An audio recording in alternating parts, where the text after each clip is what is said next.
¿Es posible que la anestesia interfiera con los resultados de la cirugía plástica? No. La anestesia no va a cambiar los resultados estéticos.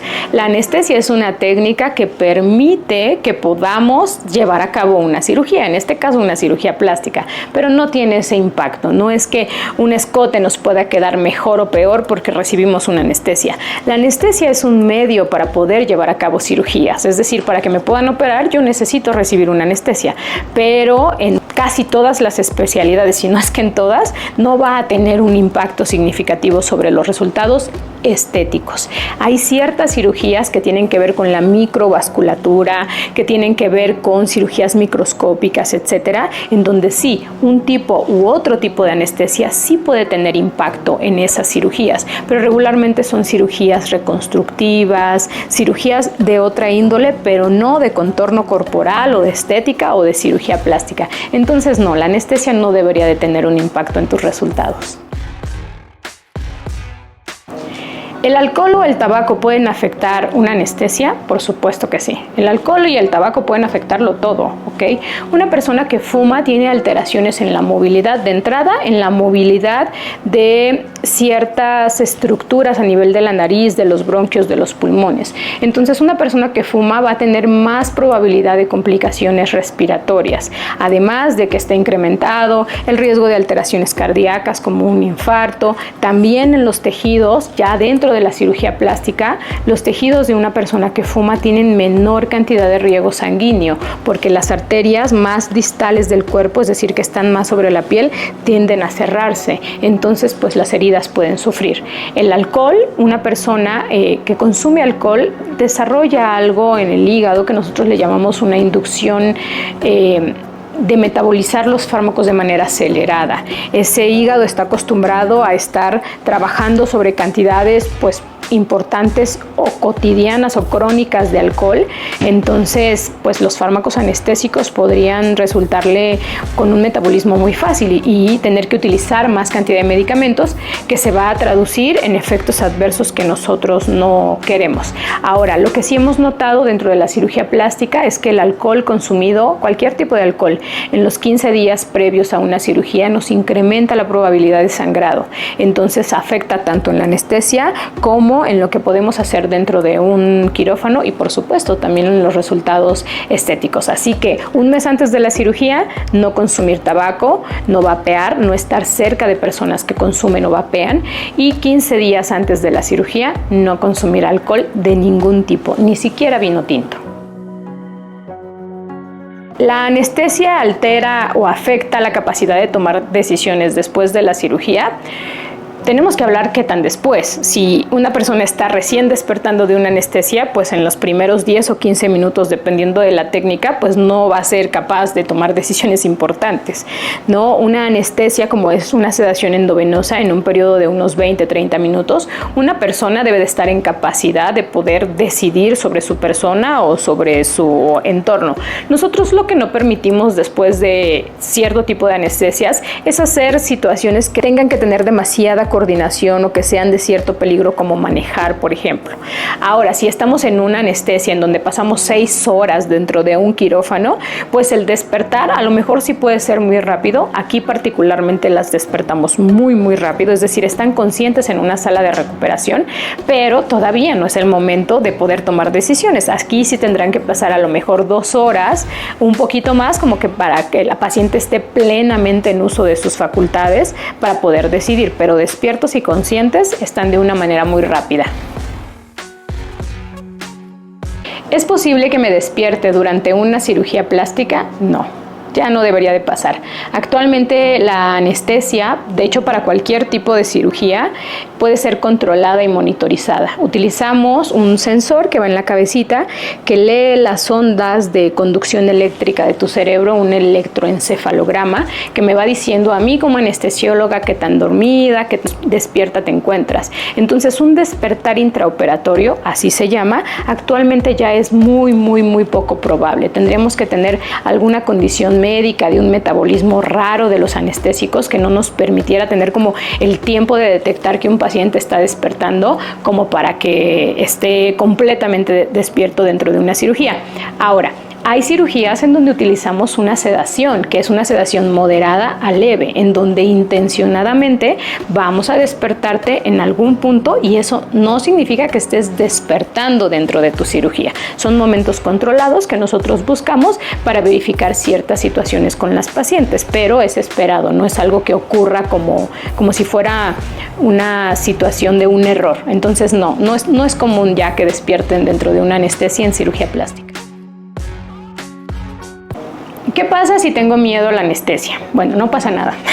Tu miedo a la anestesia está perfectamente justificado. El miedo a tener un desenlace fatal, incluso la muerte por una anestesia, tiene todo el sentido del mundo. Nos enseñaron a tenerle miedo a la anestesia, y no solo es que nos enseñaran porque aparecía en novelas o en películas, es que seguramente alguno de tus familiares o de personas cercanas hace muchos años, en los 70s o en los 80s, tuvieron alguna situación pues desafortunada o desagradable, incluso grave, con la anestesia.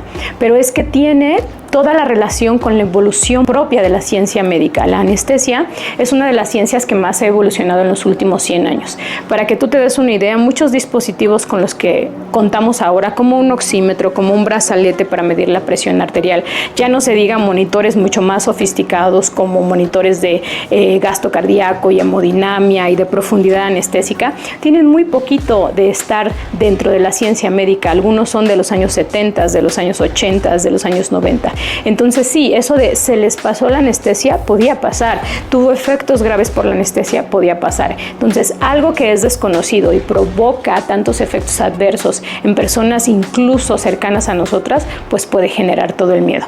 Ahora la anestesia puede medir casi todo. Las anestesias actuales son anestesias muy seguras en manos expertas. La anestesia sí es operador dependiente, es decir, tiene que ver con el conocimiento de tu anestesiólogo, pero también tiene mucha ciencia adentro. Entonces sí es correcto, es esperado que tengas miedo a la anestesia, pero ese miedo con la información adecuada debería de ir disminuyendo hasta que ya no lo tengas.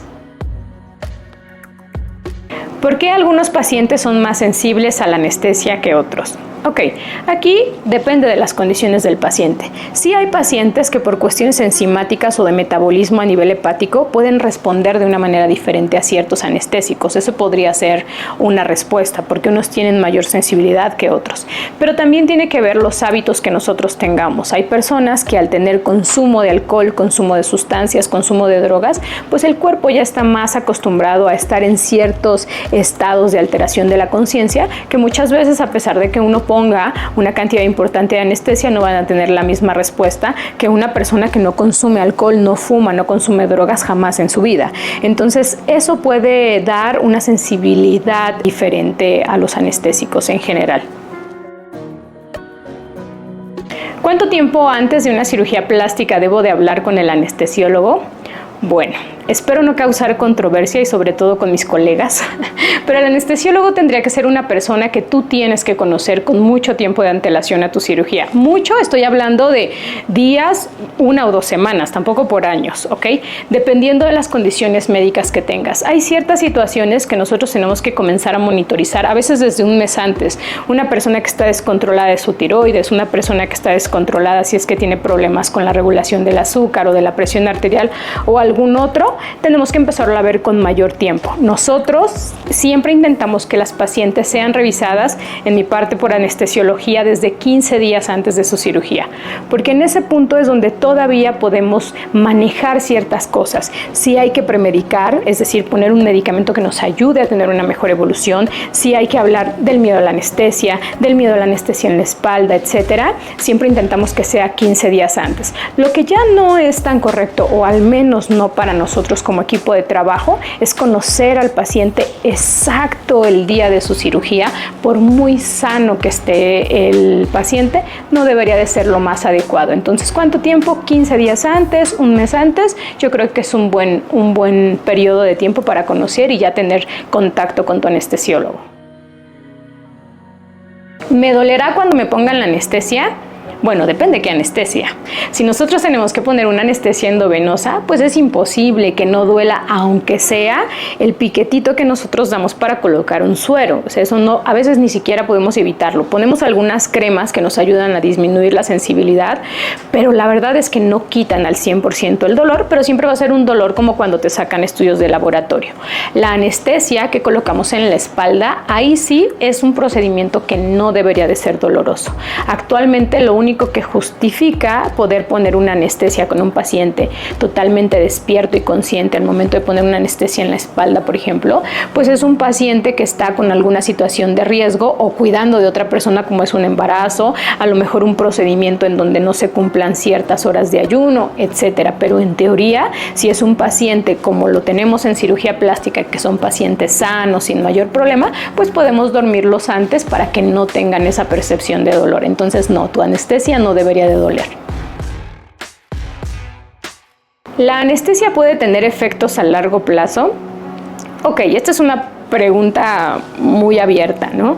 Realmente yo me imagino que a lo que se quiso hacer referencia es si una anestesia en la espalda me puede dar dolores de espalda 3, 4, 5 años después, o si la anestesia que me pusieron por la vena o inhalada me puede tirar el cabello después de haber recibido una anestesia. Realmente a la fecha no hay documentos científicos que avalen estos efectos a largo plazo. Los anestésicos tienen una vida media, no están en el cuerpo de por vida, ni tardan semanas ni días en salir del cuerpo. Realmente los fármacos que utilizamos actualmente tienen metabolitos que pueden llegar a durar 18, 36 horas, 72 horas en el peor de los casos, pero no con un efecto activo e importante. Sí se sabe que personas que han sido sometidas a grandes cantidades de anestesia varias veces durante un periodo corto de tiempo pueden tener ciertas alteraciones cognitivas, inmunológicas, etcétera, pero regularmente no tiene que ver con pacientes con situaciones de cirugía plástica. Por desgracia son pacientes que tienen una quemadura o que tienen algún área que se tiene que estar sometiendo a lavados, pero realmente por recibir una anestesia en una sola ocasión no deberíamos de tener esos efectos a largo plazo. ¿Por qué es importante tocar este tema? Porque las personas pueden asociar alguna situación a una anestesia cuando esta anestesia no es la causa. Si hay un dolor en la espalda, puede haber una hernia discal, puede haber un sobrepeso, puede haber muchas cosas, y ese dolor estar siendo causado por otra situación que no necesariamente es una anestesia que recibió en la espalda.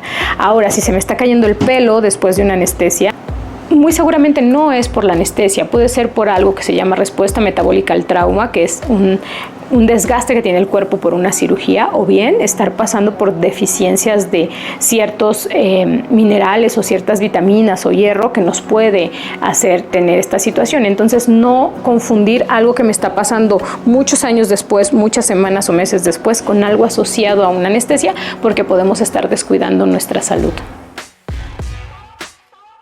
¿Puedo tomar medicamentos antes de la cirugía plástica? Ok, aquí tenemos que dividir los medicamentos en dos partes. Hay medicamentos que vienen ya con enfermedades que están asociadas al paciente. Es decir, si toma una pastilla de levotiroxina porque hay un problema de la tiroides, hay que seguirlo tomando. De hecho, ese no se va a suspender. Si hay medicamentos para la hipertensión, para la diabetes, ciertas suplementaciones hormonales, tenemos que seguirlas tomando. Los antidepresivos también tenemos que seguirlos tomando.